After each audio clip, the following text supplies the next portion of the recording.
Okay, तो मैंने recording लगा दी है। ठीक है, तो इसका, हाँ, तो एक तो ये ऑप्शन तो नहीं सही है, तो हम पहला ऑप्शन लगाते हैं।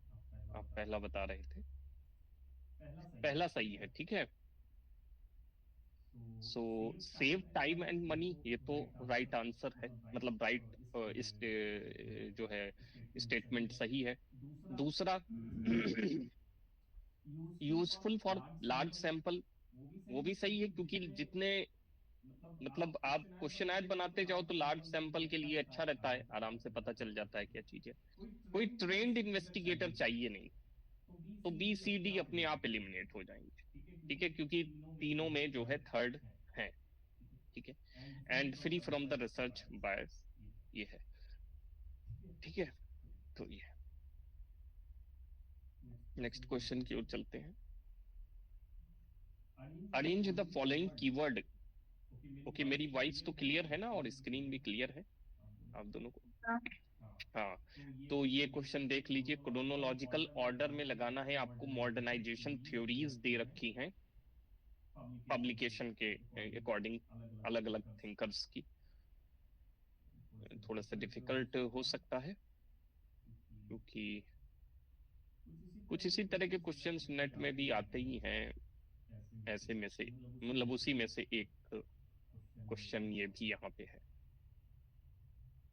लेकिन पता चल जाता है एटलीस्ट कब कौन सी बुक आई है, क्या है।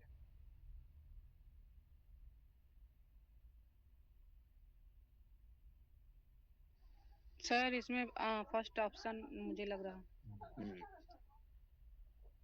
डेनियल लर्नर की बुक है, W W रॉस्टो, James C Scott और सैमुअल पी हटिंगटन की है। सर फर्स्ट ही कीजिए। ओके, फर्स्ट करते हैं, फर्स्ट ही सही है। ठीक है, डेनियल लर्नर की, जो लर्नर है, उनकी बुक है the passing of traditional society, 1958 में आई है। Sized the role of media, इसमें क्या है इस बुक में वो भी यहाँ पे दिया हुआ है, तो मैं वो भी पढ़ देता हूँ। Sized the role of media and empathy in transforming traditional society into modern once.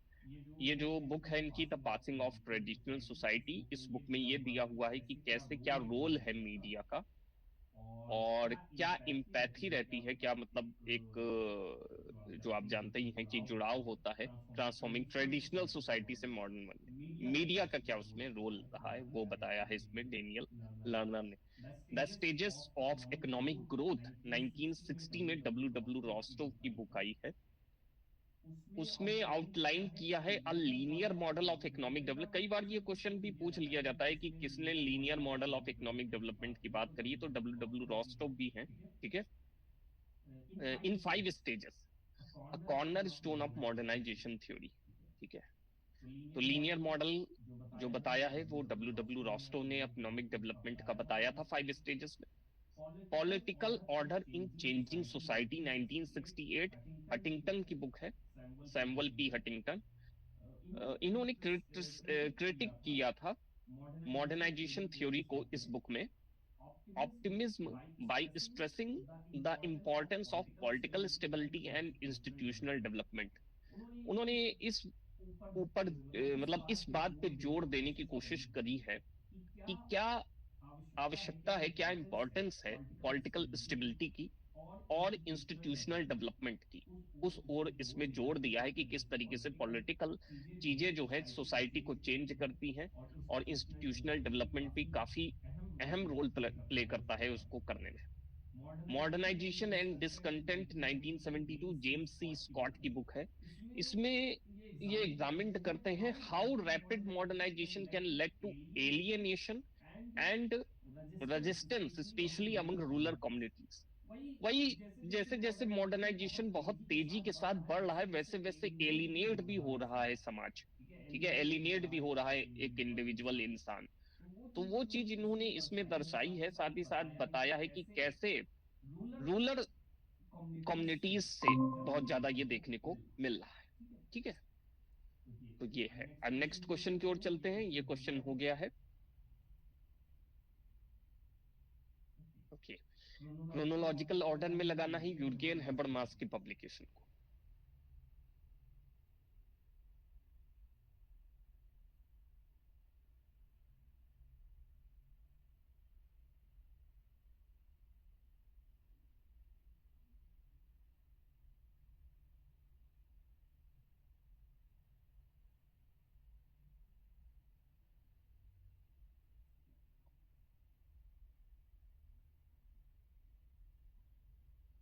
Sir मुझे ऑप्शन डी लग रहा है।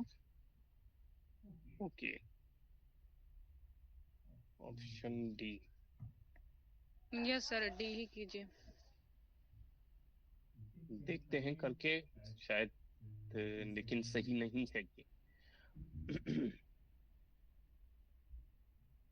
मुझे भी लग वैसे यही रहा था, लेकिन ये ऑप्शन जो है,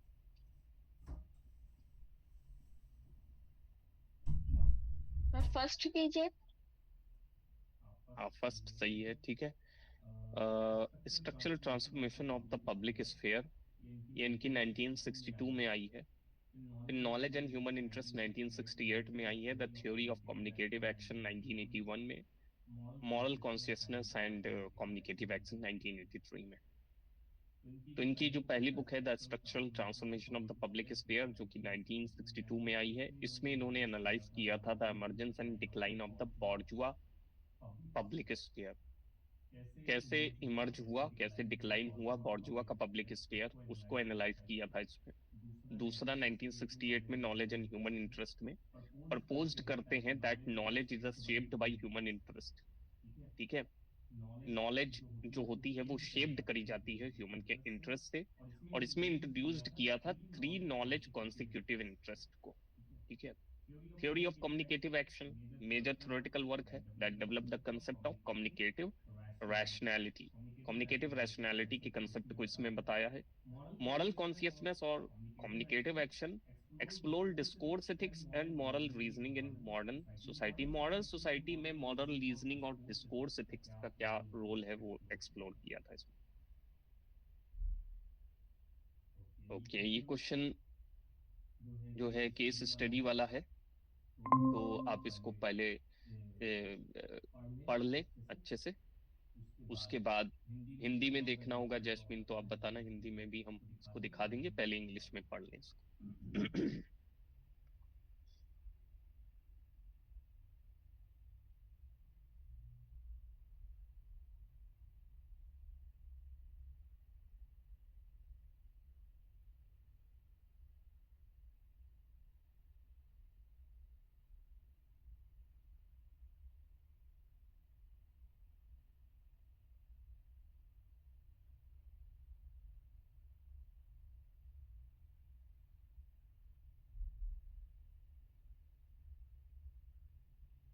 सर हिंदी दिखा दीजिए एक बार। हिंदी देख लीजिए।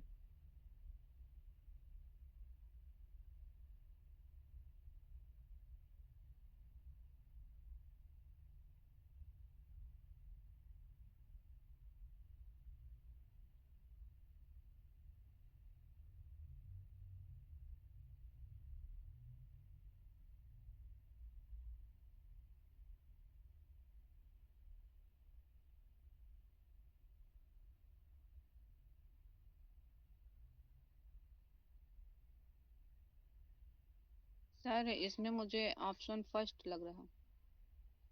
ओके ओके, और तानिया आपको क्या लग रहा है? सर मुझे सेकंड लग रहा है। ओके, तो इसका हम पहले तो फर्स्ट लगाते हैं। शिवांगी दीदी भी आ गई है। ओके ओके, सो शिवांगी जी आपको क्या लग रहा है, क्या आंसर होगा? सर बी होगा इसमें, जीनोसेंट्रिज्म। ठीक है, इसमें जेनोसेंट्रिज्म ही आंसर होगा, क्योंकि साफ साफ दिख रहा है कि किस तरीके से एक औरत जो है एक कंट्री से दूसरे कंट्री जाती है और दूसरे कंट्री के कल्चर और उसकी जो एक्टिविटीज हैं उसको बहुत ज्यादा भा जाती हैं, और जब उसी की कंट्री से कोई इंसान आता है तो वो उससे थोड़ा से बिहेवियर उसका एम्बेरस्ड, अपने आप को शर्मिंदा से महसूस करती है। तो इस वजह से वो अपने ही कल्चर और अपने ही कंट्री को के लोगों से शर्मिंदा महसूस कर रही है, इसका मतलब वो दूसरे के कल्चर को ज्यादा जो है प्रोत्साहित कर रही है। तो इस वजह से जेनोसेंट्रिज्म हो जाएगा, क्योंकि दूसरे के कल्चर को बहुत ज्यादा मान्यता देना, बहुत ज्यादा उसको सुपीरियर मानना of her own culture, that is xenocentrism. अपने कल्चर को ज्यादा मानना तो एथनोसेंट्रिज्म हो जाएगा। ठीक है, नेक्स्ट क्वेश्चन की ओर चलते हैं।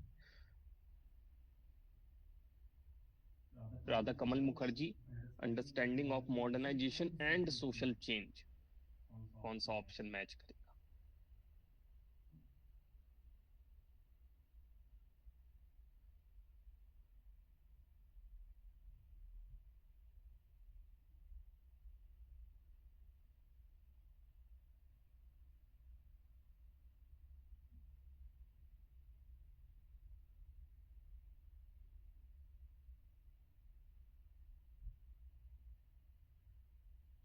ऑप्शन बी लग रहा है मुझे। Okay, so Tanya, yes sir, option B. Okay, and sir D होगा। ओके, ओके, ऑप्शन डी बताया है शिवांगी जी ने।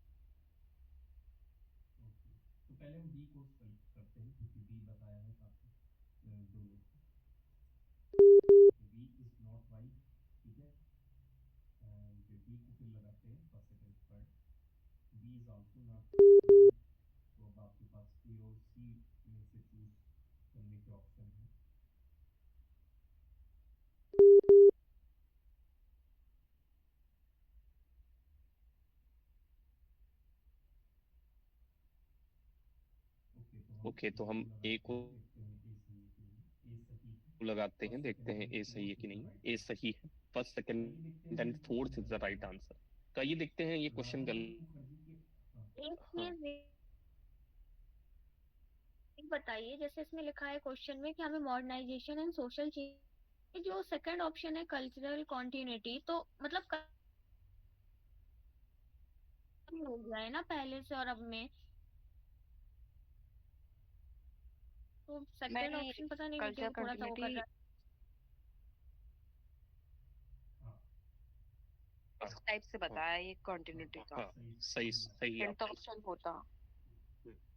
हाँ, सही आप सोच रहे हैं, शिवांगी जी सही सोच रही हैं। उसका कॉन्टिन्यूटी का सही कह रही हैं,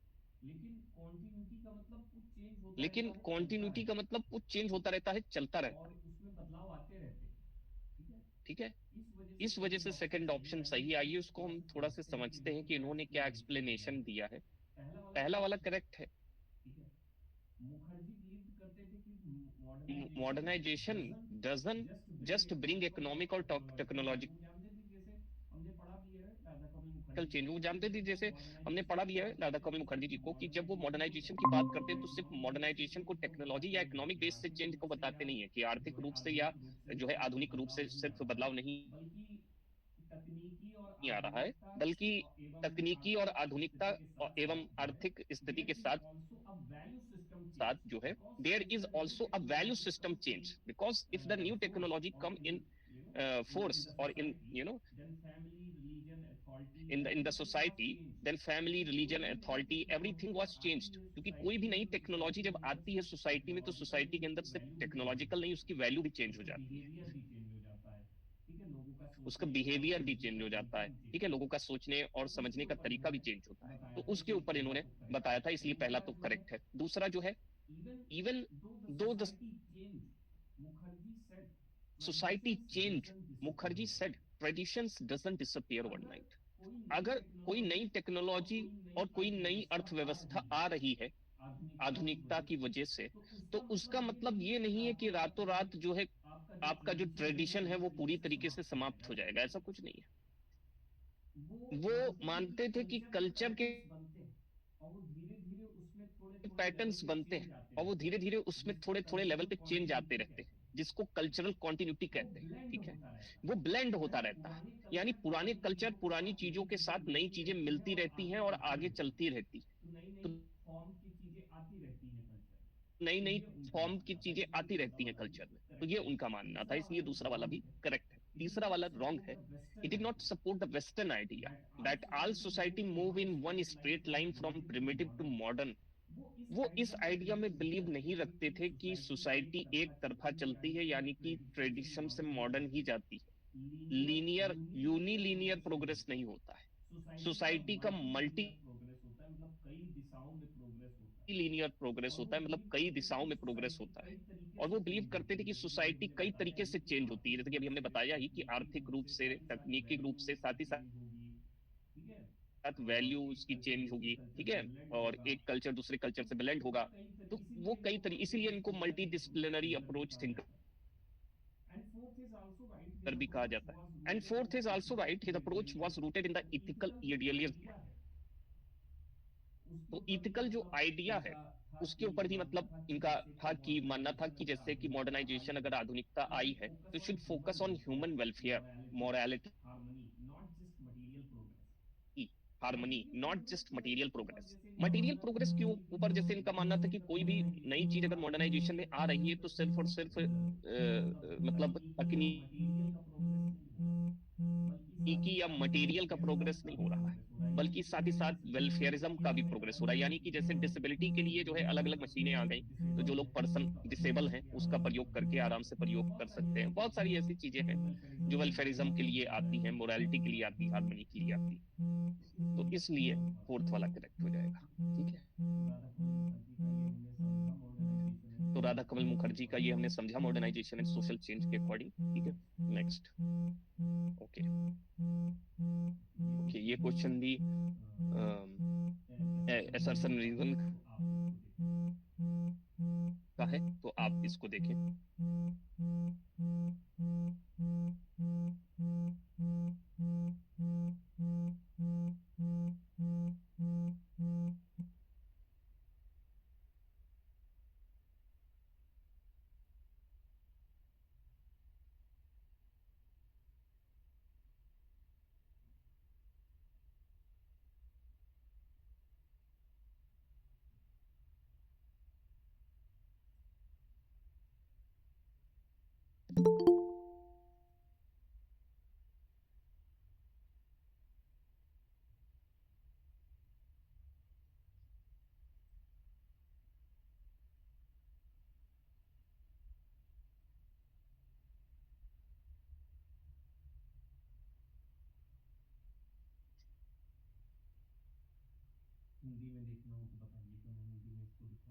हिंदी में देखना हो तो बताइएगा, मैं हिंदी में इसको दिखा दूंगा. ओके, सी लग रहा है शिवांगी जी को. सर हिंदी दिखा दीजिएगा.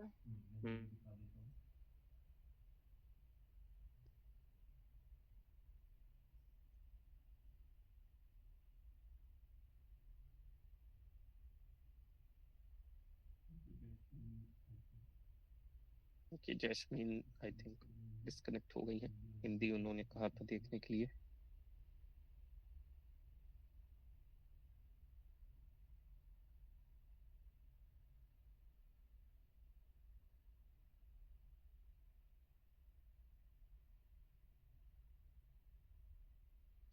ओके तान्या, आपको क्या लग रहा है इसका आंसर? सर सी ही लग रहा है. ओके, तो हम इसको सी लगाते हैं. अभी तो जैस्मीन डिस्कनेक्ट हो गई है. ओ, सी इज नॉट राइट. बी होगा. कि हम बी को लगाते हैं. राइट. ठीक है, बी सही है. ओके, आइए इसको समझते हैं. इसी तरह के कुछ क्वेश्चंस नेट ने बनाए थे. कि वो फिर से ज्वाइन होना चाह रही है.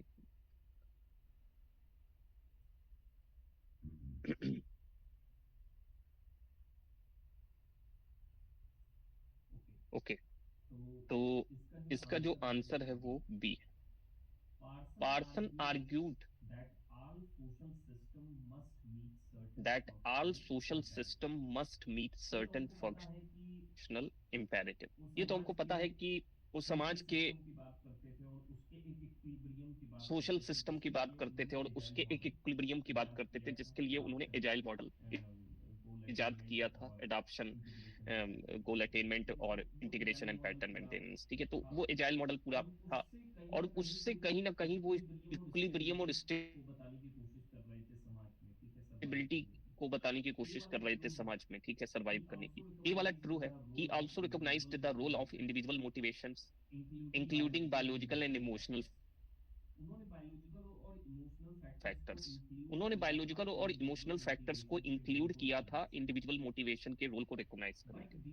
But these alone do not explain how functional need are met. लेकिन ये अकेले नहीं बता सकता कि कैसे फंक्शनल जो नीड है, जो जरूरत है, वो मेट करेगी सोशल स्ट्रक्चर की या इंस्टीट्यूशन या नॉर्म्स। ठीक है, तो इसलिए अकेले तो ये चीज नहीं बताई जा सकती, इसलिए सोशल स्ट्रक्चर, इंस्टीट्यूशन, नॉर्म्स एक मेजर रोल प्ले करते हैं किसी भी। पहले वाले को वो एक्सप्लेन नहीं कर रहा है। ठीक है, ओके, नेक्स्ट क्वेश्चन की ओर हम चलते हैं। इसकी रिकॉर्डिंग लगी हुई है तो सब आ जाएगा, तो आप लोग फिर से इसको देख लेना।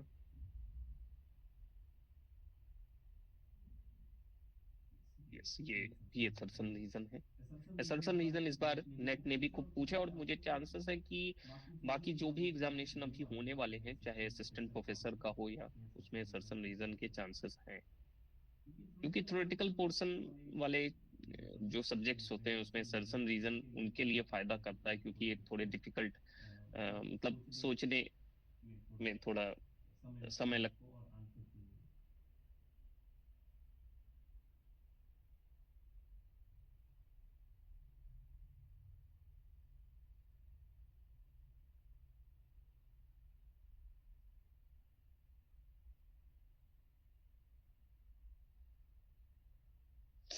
सर हिंदी दिखाइए एक बार। ओके।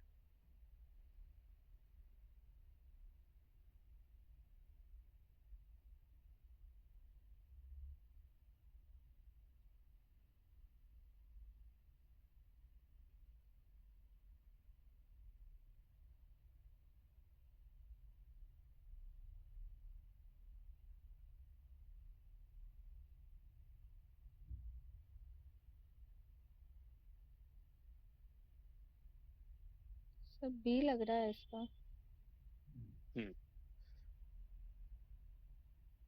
ओके,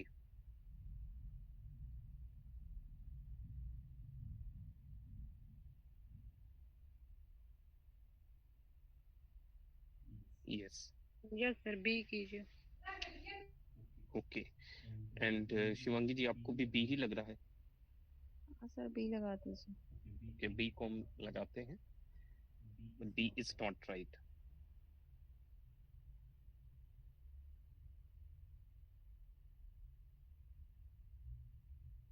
फिर सर ए कीजिए।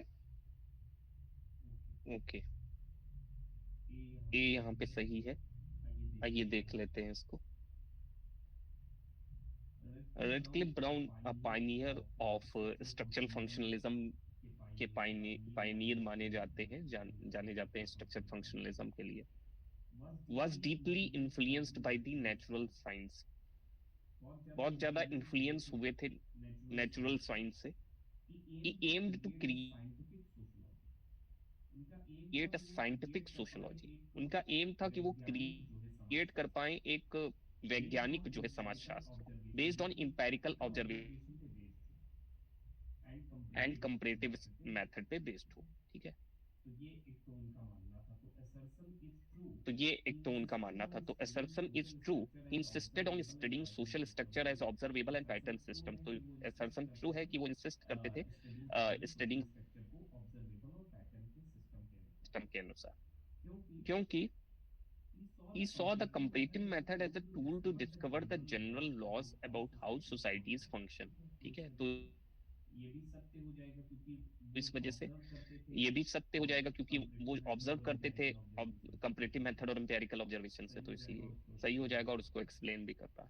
ठीक है, तो ये इसका आंसर ए है। ठीक है, नेक्स्ट चलते हैं।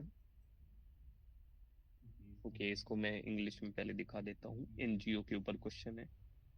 In the context of NGOs and social activism, which of the following statement is least reflective of their role in democratic development.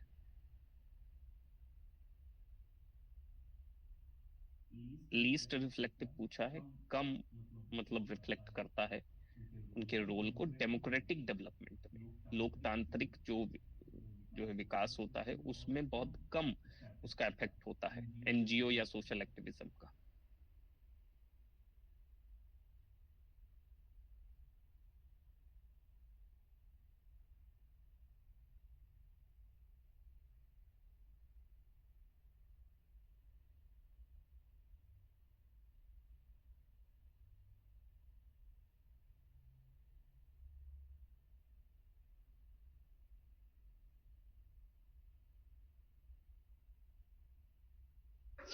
Sir इसमें ऑप्शन सी लग रहा है।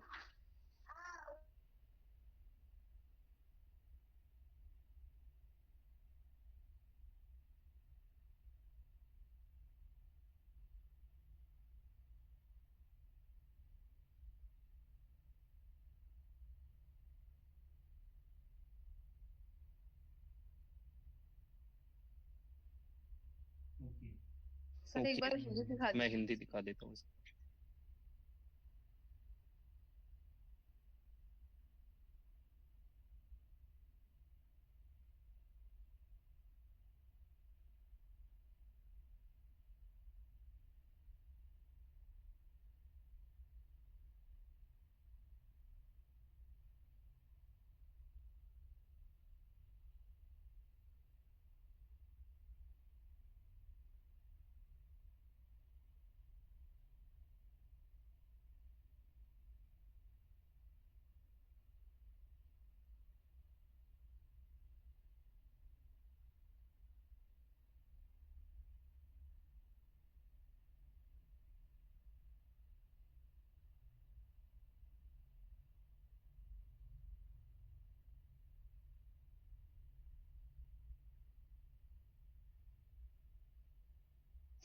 सर ये क्वेश्चन क्या कह रहा है कि एनजीओ की सबसे कम भूमिका कहाँ पर होती है?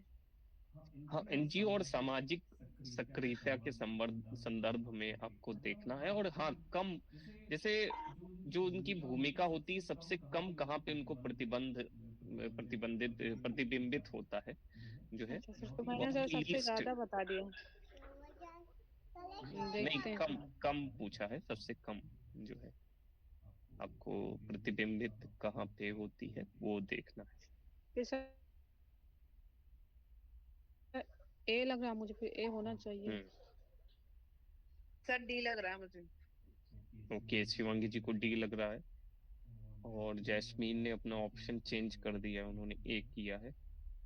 एंड तानिया, आपको क्या लग रहा है? सर डी मुझे भी लग रहा है। कि डी को पहले लगाते हैं, ठीक है। डी इज द राइट, ठीक है। सो जैस्मीन डी राइट है। ओके, ए, बी और सी जो है वो रिफ्लेक्ट कर रहे हैं कोर डेमोक्रेटिक और पॉलिटिकल रोल ऑफ एनजीओज को और एक्टिविज्म को, जो कि इंगेज करते हैं पावर स्ट्रक्चर से, ठीक है। और मतलब एडवोकेट करते हैं राइट्स को और चैलेंज करते हैं इनइक्वालिटी को। ऑप्शन डी जो है वो इनकरेक्ट है। एक तरीके से लीस्ट पूछा था तो वही सबसे ज्यादा मिसलेड कर रहा था जो एनजीओ का रोल है, ठीक है। तो एनजीओ एक तरीके से इनहेरेंटली पॉलिटिकली होता है, ठीक है, पूरी तरीके से न्यूट्रल नहीं होता है। पॉलिटिकली इन्वॉल्वमेंट होता है लेकिन पॉलिटिक्स से हट करके अपने काम को करता है। लेकिन उसमें पॉलिटिकल इन्वॉल्वमेंट तो होता ही है, कई पॉलिटिकल इवन लीडर्स के भी एनजीओस चलते हैं, ठीक है। Demand accountability and often operates with ideological framework. एक आइडियोलॉजिकल फ्रेमवर्क भी होता है, तो वो उससे अलग तो नहीं हो सकता आइडियोलॉजिकल डिस्कोर्स से। एक उसका आइडिया तो डेफिनेटली होता ही है कि क्यों वो चलाया जा रहा है, जैसे फेमिनिज्म के लिए चलाया जा रहा है या इन्वायरमेंटल के लिए चलाया जा रहा है या ह्यूमन राइट के लिए चल रहा है, तो उसका पर्पस होता है, ठीक है। तो प्योरली न्यूट्रल सर्विस प्रोवाइडर नहीं हो सकता, ठीक है। उसका कुछ ना कुछ मोटिव होगा, कुछ ना कुछ इन्वॉल्वमेंट होगा सिविल सोसाइटी, रेजिस्टेंस और डेमोक्रेटिक फ्रेमवर्क के अकॉर्डिंग, ठीक है। So that's why D is the right answer. तो आप पहले इसको इंग्लिश में पढ़ लें, फिर हिंदी में भी देख सकते हैं।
सर एक बार हिंदी में दिखा दीजिए।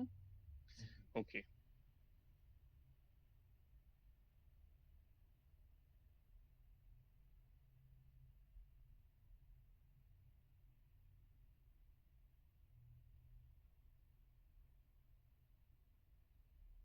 क्वेश्चन आपके बहुत काम आएंगे आप जब भी पेपर देने जाएंगे। इस बार मैंने और सारिका ने पेपर दिया और हमको सोशोलॉजी में दिक्कत नहीं हुई इतनी, और it is because of this mock test. हाँ, ये बात थी कि हमारे जो नंबर कम रह गए वो पेपर वन की वजह से कम रह गए, क्योंकि पेपर वन की इतनी तैयारी नहीं हो पाई थी। लेकिन पेपर टू में इसने काफी अच्छा काम किया, ये मॉक टेस्ट ने, तो हमको वहां पे डर नहीं लग रहा था। पहली चीज तो ये थी, बाकी क्वेश्चंस गलत भी हुए ऐसी बात नहीं है, लेकिन बहुत हद तक।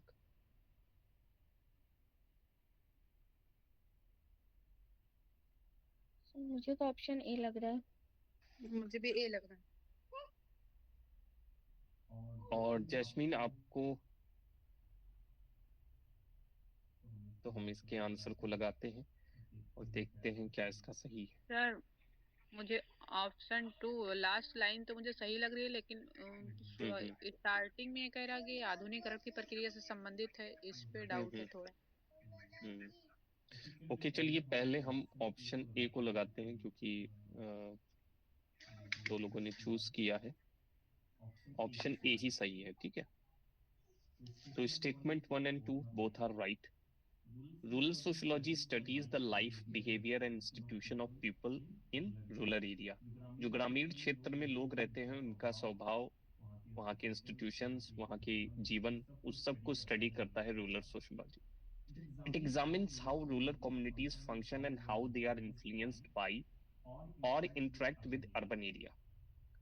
ये भी विचार करता है, इस चीज की ओर फोकस करता है कि कैसे जो है, जो ग्रामीण के जो कम्युनिटीज हैं उनको फंक्शन कैसे करते हैं, उनका कार्य कैसे करता है वहां पे चीजें, और कैसे वो इन्फ्लुएंस होते हैं अर्बन एरिया से, जैसे माइग्रेट करते हैं नौकरी के लिए, ट्रेड के लिए, या कम्युनिकेशन जो उनमें चेंज आता है।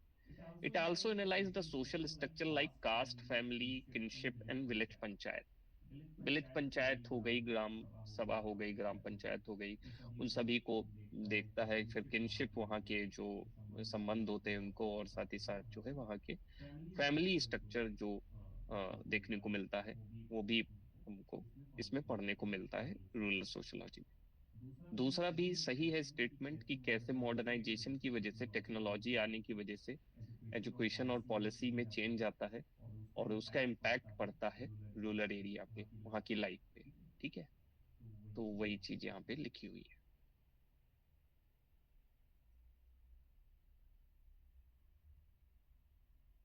आपको की कैरेक्टरिस्टिक्स बताने हैं एनवायरमेंटल मूवमेंट के।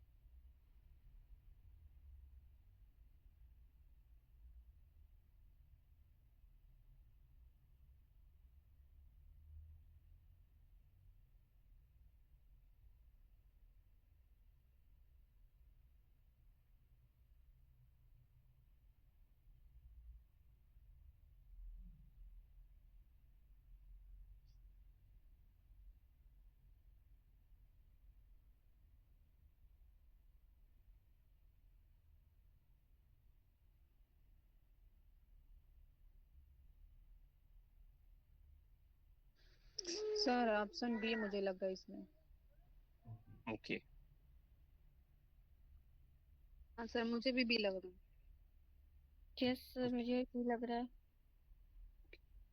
बिल्कुल सही है, क्योंकि इसको आप लोग सही से चूज कर पाए हैं। एनवायरमेंटल मूवमेंट में डेफिनेटली सतत विकास यानी सस्टेनेबल डेवलपमेंट तो आएगा ही, साथ ही साथ जो है इंडिजीनियस राइट, खुद के जो राइट होते हैं भारत के हिसाब से, मतलब जो भी इंडिजीनियस जो भी कंट्री के हिसाब से। Next that is ecocentric ideologies होती है, ठीक है।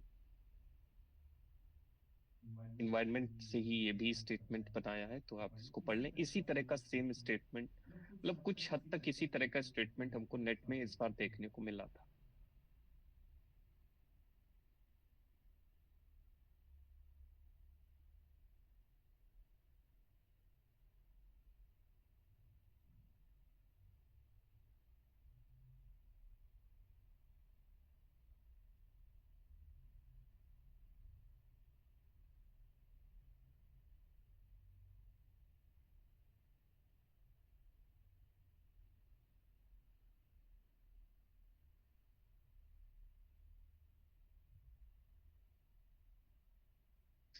सर हिंदी दिखा दीजिए इसकी।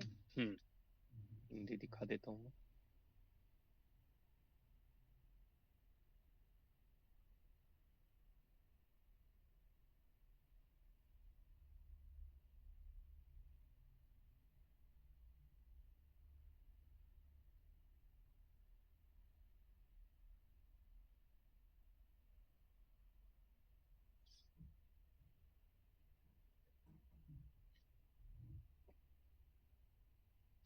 सर इसमें मुझे ऑप्शन डी लग रहा है। ओके, आपको आप ऑप्शन डी लगा है। कथन एक असत्य लेकिन कथन दो सत्य है।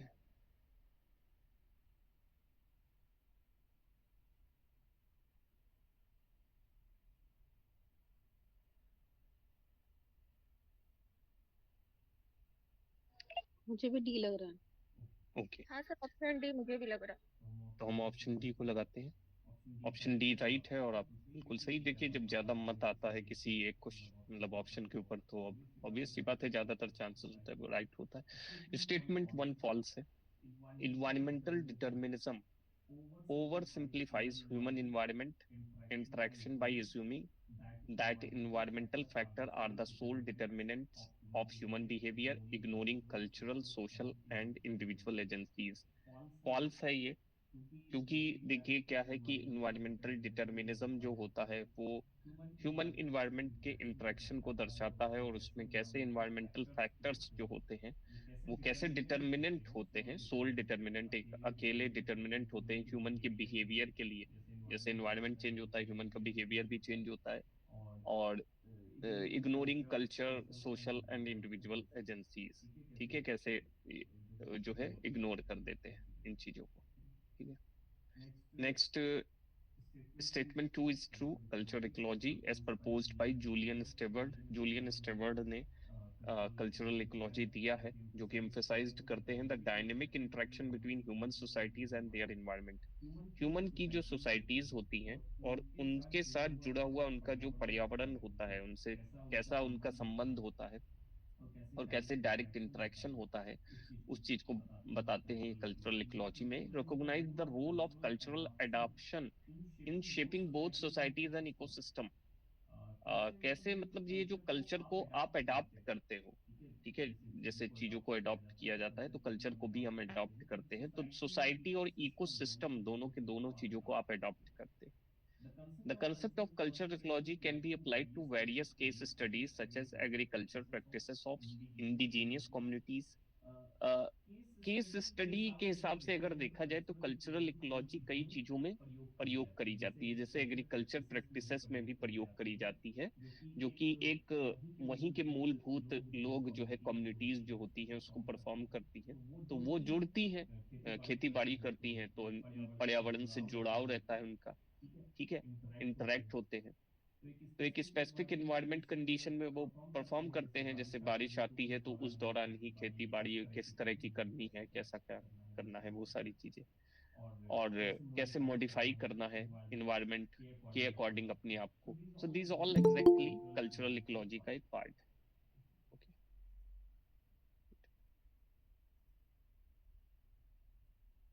हाँ, तो नेक्स्ट क्वेश्चन की ओर चलते हैं.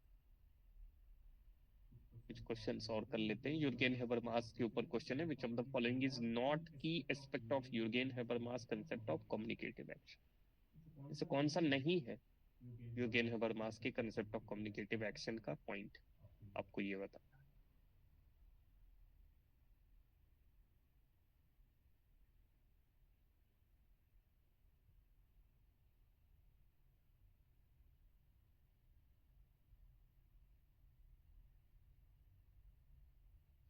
सर डी होगा. ओके, शिवांगी जी ने डी बताया है. यस सर डी होगा. Okay, and Jasmine. Yes sir D कीजिए. ठीक है, तो नहीं पूछा था, और जब नहीं पूछा है तो फोकस ऑन सोशल इनइक्वालिटी तो उसमें नहीं आएगा, और साथ ही साथ एलिमिनेशन ऑफ ट्रेडिशनल वैल्यूज भी नहीं आएंगे. बाकी चीजें कम्युनिकेशन से जुड़ी हुई.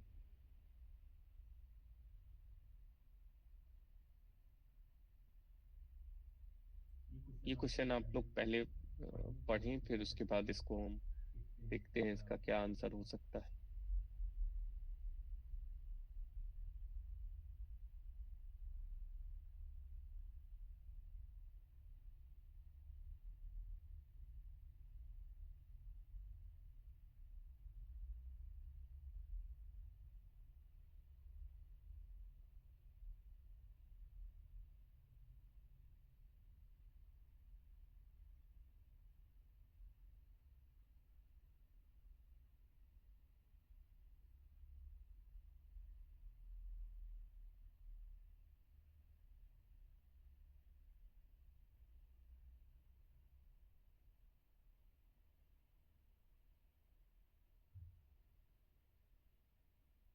सर हिंदी दिखा दीजिए इसकी. मैं हिंदी दिखा देता हूँ. इस तरह के क्वेश्चंस आपकी समझ भी बढ़ाते हैं, क्योंकि ये क्वेश्चन एक केस को लेकर के आते हैं और फिर आपसे क्वेश्चन पूछते हैं.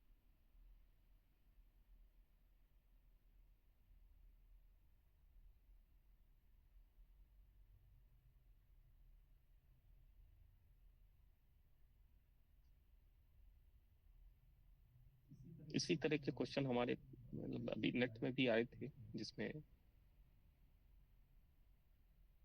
रिसर्च के ये एलिमेंट्स दे रखे थे. उसमें इसी संबंधित ऐसा ही था क्वेश्चन, लेकिन थोड़ा सा अलग था.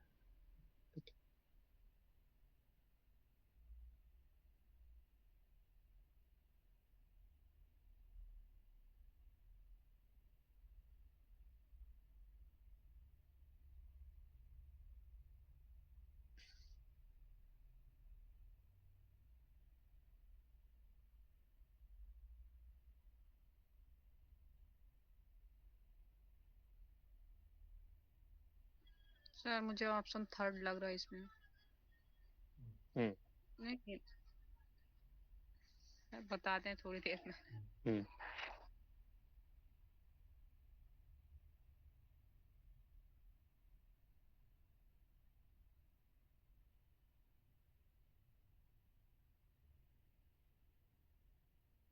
सर ऑप्शन बी लग रहा है मुझे.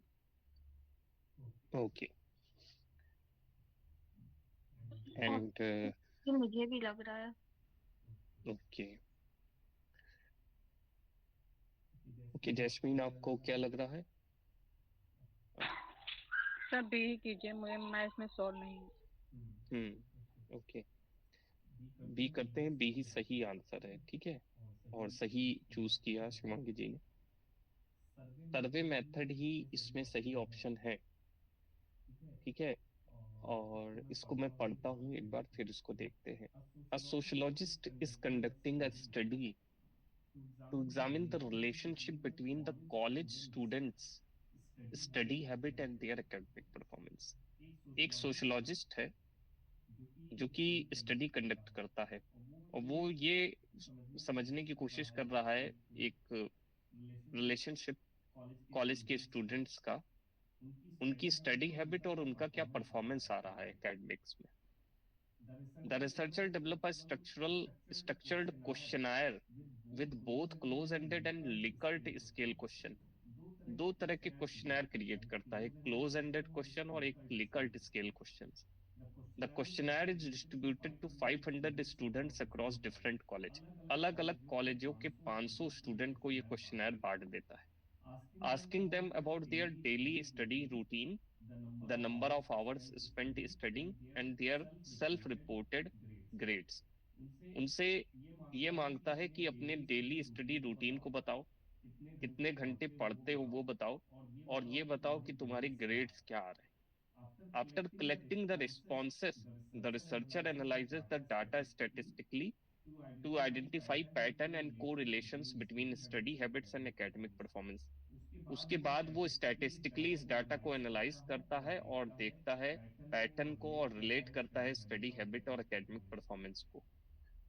ठीक है, तो ये पूरा क्वेश्चन था और इसका जो आंसर है वो सर्वे मेथड है। तो वो एक तरीके से सर्वे कर रहा है। ठीक है, और ठीक है, तो इसलिए ये researcher method being used by case study to survey method है। ठीक है, तो सेकंड वाला ही करेक्ट है, बाकी सब रॉन्ग है। अब सर्वे मेथड ही क्यों करेक्ट हुआ उसका एक्सप्लेनेशन पहले पढ़ते हैं। The researcher is using the survey method as they are distributing a structured questionnaire to large group of participants spans। मतलब उसने एक स्ट्रक्चर्ड क्वेश्चन बनाया और उनको 500 बच्चों में बांट दिया ताकि वो डाटा को कलेक्ट कर सके, उनकी स्टडी हैबिट और उनके एकेडमिक परफॉर्मेंस को देख सके। ये एक एग्जाम्पल है सर्वे बेस्ड डाटा कलेक्शन का। एक्सपेरिमेंटल मेथड क्यों नहीं सही है? क्योंकि एक्सपेरिमेंटल मेथड में मैनिपुलेशन होती है, हमने पढ़ा ही है कि एक्सपेरिमेंटल मेथड में मैनिपुलेट करते हैं, कॉज और इफेक्ट पढ़ते हैं। यहाँ पे कॉज और इफेक्ट वाली चीज तो कोई थी नहीं। एथनोग्राफिक रिसर्च होगी नहीं, क्योंकि एथनोग्राफी में पार्टिसिपेंट ऑब्जर्वेशन होता है। यहाँ पे वो क्वेश्चनर दे रहा है, फिर उसके बाद लोगों को ही कह दे रहा है कि तुम भरो, मुझे लाके दो। ठीक है, हाँ, फोर्थ जैसे ये जो लॉन्गिट्यूडनल स्टडी वाला था, लॉन्गिट्यूडनल स्टडी और क्रॉस सेक्शनल स्टडी में यही फर्क होता है कि लॉन्गिट्यूडनल स्टडी एक लॉन्गर पीरियड ऑफ टाइम की बात करी जाती है, लेकिन यहाँ पे वो बात कर रहा था कि आप अपने सिर्फ स्टडी आवर्स को बता देना, रूटीन को बता देना। ठीक है, तो एक पॉइंट ऑफ टाइम, अगर यहाँ पे क्रॉस सेक्शनल स्टडी लिखा होता ऑप्शन में तो आंसर वो भी हो सकता था, और होता ही वो, क्योंकि एक पॉइंट ऑफ टाइम पे लॉन्गर पीरियड ऑफ टाइम अगर इसमें कह रहा होता कि आप मुझे बीते 3 साल के अपना रिकॉर्ड दे, तो मतलब तब समझ सकते कि लॉन्गिट्यूडनल वाली बात आ जाती है, लेकिन यहाँ पे वो चीज नहीं थी, इसलिए सर्वे मेथड ही राइट आंसर है इसका। ठीक है, तो ये एक और क्वेश्चन पे चलते हैं, ये क्वेश्चन कर लेते हैं। कैलकट पार्सन के ऊपर है।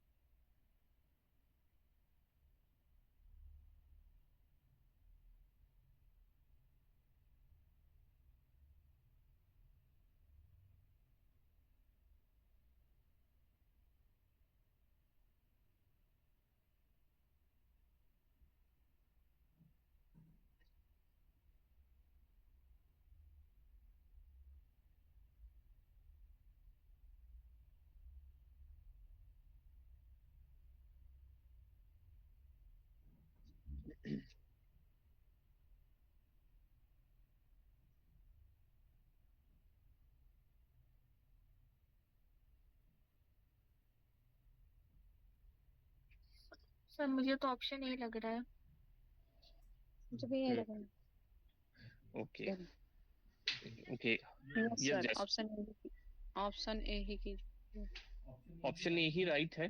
ठीक है, और थोड़ा बहुत हो सकता है कंफ्यूजन हो रहा हो, लेकिन खैर वो थोड़ा सा रहता है डर कि कहीं गलत ना हो जाए। टेलकेट पार्सन का theory of structural functional synthesis करता है how social institution work together and maintain social order and stability. कैसे अलग अलग जो सामाजिक संस्थाएं हैं वो एक दूसरे के साथ मिल करके काम करते हैं ताकि एक सामाजिक जो ऑर्डर है, सोशल ऑर्डर है, वो बना रहे और स्टेबिलिटी बनी रहे। तो पार्सन जो है उनकी ग्रैंड थ्योरी है, ऑफर करते हैं ग्रैंड थ्योरी को, ताकि वेरियस इंस्टीट्यूशन जैसे कि फैमिली, एजुकेशन, रिलीजन कंट्रीब्यूट करते हैं सिस्टमेटिक इक्विलिब्रियम को मिल करके। ठीक है, और वही इसका रीजन भी एक्सप्लेन कर रहा है पहले वाले असर्शन को कि है analysed the society as a self regulating system. वो एनालाइज करते हैं समाज को कि वो खुद से अपने आप को रेगुलेट करता है सिस्टम को, इन विच एवरी पार्ट यानी हर पार्ट फुलफिल करता है स्पेसिफिक रोल। ठीक है, टू इंश्योर स्मूथ फंक्शनिंग, ताकि फंक्शन एक स्मूथ चलता रहे। उनका एजाइल मॉडल है ही। ठीक है, इसका एग्जांपल। तो ये था क्वेश्चन। देखिए हमने क्वेश्चंस कराए, अच्छे क्वेश्चंस थे। ठीक है, उनके एक्सप्लेनेशंस भी हमने देखे। अभी इसकी वीडियो भी रिकॉर्ड हो रही है तो मैं उसको यूट्यूब पे डाल दूंगा, आप वीडियो जरूर देखा करें, क्योंकि उसमें जो आप क्वेश्चंस गलत कर रहे हैं तो उसको देखें, और उसके जो आप रीजंस जो इसमें दिए हुए हैं उसको आप देख करके एनालाइज कर सकते हैं कि शायद मैंने ये नहीं सोचा था। तो उसको आप नोट डाउन भी कर सकते हैं, या मतलब आप अपने तरीके से उसको समझ सकते हैं कि क्या मेरी गलती हुई थी। ठीक है, तो वो बहुत इंपॉर्टेंट रोल प्ले करेगा जब आप एग्जामिनेशन में जाओगे। ठीक है, क्योंकि कई ऐसे क्वेश्चंस मेरे भी सही हुए एग्जामिनेशन में जो शायद मैं गलत कर देता अगर मतलब मैं उस तरीके से सोचता। तो कैसे सोचने का जैसे तरीका ही हमको सीखना है। एग्जामिनेशन में क्वेश्चन इसी तरीके से होंगे हमारे सामने, और हम कैसे सोचते हैं, विचारधारा हमारी कैसी बनती है ऑप्शंस को लेकर के, वो चीज बहुत इंपॉर्टेंट है। और जैसे हम नहीं कर रहे तो देखिए आज क्वेश्चंस गलत हुए, लेकिन बाद में देखिए धीरे धीरे आप सोचने विचार जैसे थोड़ा से अपनी अंडरस्टैंडिंग सुधारी, ऐसे सुधरती अंडरस्टैंडिंग और फिर जो है आंसर्स करेक्ट होने लगते हैं। ठीक है, so that is how it is happening। Examination hall में तो और भी डिफिकल्ट हो जाता है, क्योंकि आता हुआ आंसर गलत मार्क हो जाता है because of pressure of examination, और वो हमने खुद अनुभव किया अभी। तो वो चीजें हैं। ठीक है, तो आप इसको करते रहें। और आज हमने ये कराया है, कल देखिए हम कोशिश करेंगे कि कल फिर से एक एक दिन हम जैसे फ्लैश कार्ड भी करते रहें, और एक दिन हम आपको ये भी कराते रहें, ताकि कुछ चीजें आपको लर्न भी होती रहें और फिर आप उसकी प्रैक्टिस क्वेश्चन के फॉर्म में करते रहें। ठीक है, तो कल हम फ्लैश कार्ड स्टार्ट करना चाहते हैं।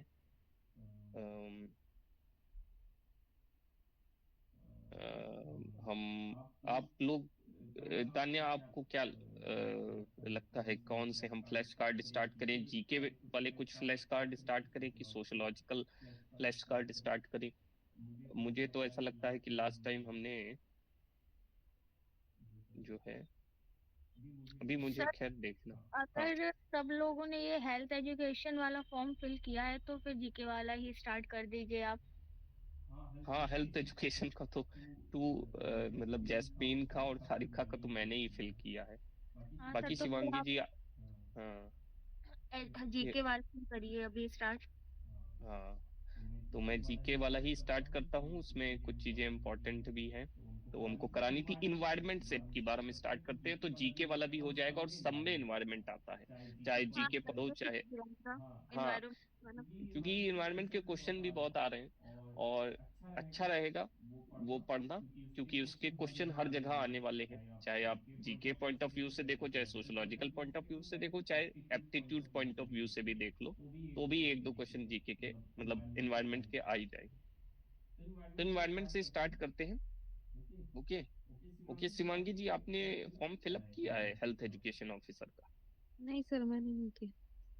अच्छा अच्छा अच्छा, अगर आप करना चाहें तो आज आप कर सकती हैं, आज लास्ट डेट है उसकी।